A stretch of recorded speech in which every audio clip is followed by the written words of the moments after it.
नमस्कार। आज हम एक ऐसी शक्ति के बारे में बात करने वाले हैं जो हम सबके अंदर मौजूद है। एक ऐसी ताकत जिसे हम अक्सर नज़रअंदाज कर देते हैं, लेकिन जिसमें हमारी पूरी जिंदगी को बदलने की काबिलियत है।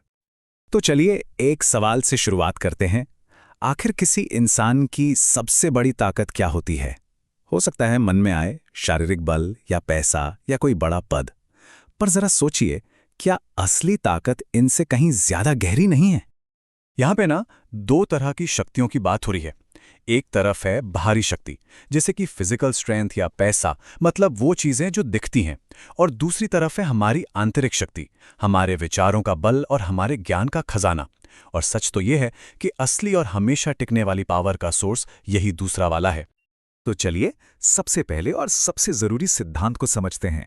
ये कि आखिर हमारे अंदर की दुनिया, मतलब हमारे विचार, हमारी बाहर की दुनिया को कैसे बनाते हैं, कैसे उसे आकार देते हैं।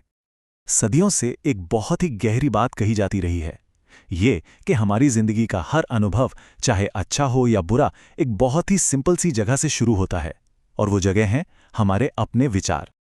इस सिद्धांत को पहला डायमंड सूत्र बहुत ही खूबसूरती से समझाता है।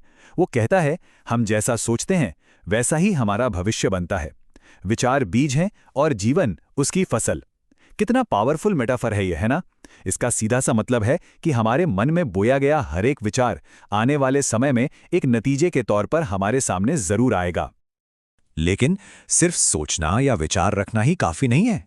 विचारों की इस जबरदस्त शक्ति को असरदार बनाने के लिए एक गाइडिंग फोर्स की जरूरत पड़ती है। तो चलिए देखते हैं कि वो क्या है। देखिए, असली ताकत ना तो पैसे में है, ना ही शारीरिक बल में। ये तो एक ऐसी कीमती चीज में छिपी है जो हमारे विचारों को सही रास्ता दिखाती है, उन्हें एक सही शक्ल देती है। और वो कीमती चीज है सच्चा ज्ञान। अब यहां पर सच्चे ज्ञान का मतलब है सही और गलत के बीच फर्क करने की काबिलियत। ये वो समझ है जो हमारी जिंदगी को एक क्लियर डायरेक्शन और एक मकसद देती है। इसको ना ऐसे समझ सकते हैं, अगर हमारे विचार एक समुद्री जहाज की तरह हैं, तो ज्ञान वो पतवार है जो उसे तूफानों से बचाकर सही मंजिल तक ले जाती है।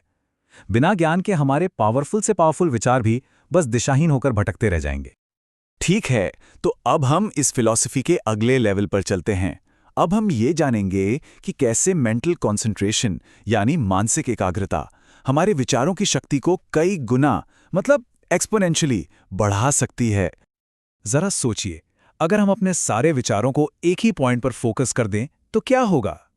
जब ऐसा होता है ना, तो ये विचार शक्ति इतनी जबरदस्त हो जाती है कि ये यूनिवर्स की सबसे बड़ी शक्तियों में से एक बन सकती है। इसी बेमिसाल शक्ति को दूसरा डायमंड सूत्र हमारे सामने रखता है। मन की एकाग्रता से पैदा हुई विचार शक्ति ब्रह्मांड की सबसे बड़ी शक्ति है। ये प्रकृति को भी आपकी इच्छा के अनुरूप ढाल सकती है। ये कोई मामूली बात नहीं है, ये एक असाधारण दावा है कि एक फोकस्ड माइंड सच में असलियत को भी बदल सकता है। तो सवाल ये उठता है कि इन पावरफुल आइडियाज को अपनी प्रैक्टिकल लाइफ में कैसे अप्लाई करें। चलिए अब ये देखते हैं कि इन सिद्धांतों का इस्तेमाल करके हम असल में सफलता और संतुष्टि कैसे पा सकते हैं। यहाँ एक बहुत जरूरी बात समझने की है, सक्सेस सिर्फ बाहर की कड़ी मेहनत का रिजल्ट नहीं है। ये इस बात पर भी डिपेंड करता है कि हमारे विचारों की क्वालिटी कैसी है। पॉजिटिव और शुद्ध विचार ही हमारी जिंदगी में पॉजिटिव नतीजे लाते हैं। जब हम अपने विचारों को रिफाइन करते हैं, उन्हें बेहतर बनाते हैं, तो हमारी लाइफ अपने आप सुधरने लगती है। तो इस पूरी फिलॉसफी को हम एक सिंपल 4 स्टेप प्रोसेस में देख सकते हैं। स्टेप 1, पॉजिटिव सोच के बीज बोएं। स्टेप 2, उन्हें सच्चे ज्ञान के पानी से सींचें। स्टेप 3, मेंटल कॉन्सेंट्रेशन के साथ उन पर फोकस करें। और स्टेप 4, एक बदली हुई एक बेहतर जिंदगी की फसल काटें। तो इस पूरी चर्चा की खास बातें क्या हैं? चलिए फटाफट रिकैप करते हैं। पहली बात, हमारी सबसे बड़ी ताकत हमारे विचारों की ताकत है। दूसरी, हमारे विचार बीजों की तरह हैं जो हमारी जिंदगी की फसल तय करते हैं। तीसरी, सच्चा ज्ञान हमारे विचारों को डायरेक्शन और एक मकसद देता है। और चौथी बात, मेंटल कंसंट्रेशन हमारी विचार शक्ति को इतना बढ़ा देती है कि वो हकीकत को भी बदल सकती है। यहाँ ये बताना भी जरूरी है कि इस पूरी विवेचना में जो भी ज्ञान साझा किया गया है, वो युग ऋषि पंडित श्री राम शर्मा आचार्य जी की प्रसिद्ध हिंदी पुस्तक मानवीय विद्युत के चमत्कार से लिया गया है। और आखिर में ये सारी बातें एक सवाल पर आकर खत्म होती हैं। एक ऐसा सवाल जो हम में से हर किसी को खुद से पूछना चाहिए। आज अभी, इसी पल, अपने मन के बगीचे में हम कौन से विचारों के बीज बो रहे हैं, क्योंकि याद रखिए, यही बीज हमारा आने वाला कल तय करेंगे।